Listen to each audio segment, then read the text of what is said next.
Balayads, DIY tayo. Bleach mixture, dapat 1:1 lang. And after na ma-apply natin yung bleach, so next na lang natin yung color. So, okay, 5 sectioning tayo. So, ito na yung lower section. Na-apply ko na yung bleach. Then, next ko yung upper. Ano na yung bleach niya. So, kailangan, yan na, nabanlawan na. Then, yung iba naman, bleach lang, okay na. So, ang ganda, diba? Parang blondie.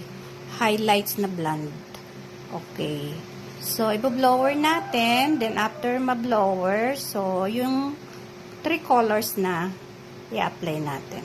Yes, done na sa hair color na 3 colors, which is, the lower is blue, the middle is purple, and upper is pink. So, maybe 30 to 45 minutes para mas matingkad yung kulay.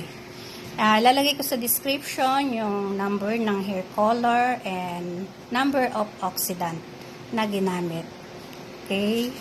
Inalis ko na yung foil. Almost 1.5 hour. So, ito. Babanlawan na natin. Then, ating iba-blower. Then, apply natin yung treatment. Yung hot oil. So, nabanlawan na natin. Pakikita ko lang sa inyo. Ito yung kulay niya. Blue, purple, and pink. So, hot oil ko din para at least hindi siya madry. So, yan. Na-blower ng konti and then i-apply ko na yung treatment. See? Violet, purple. Maganda yung purple niya. Oh, purple. Then, yung pink niya. Yung pink. Okay.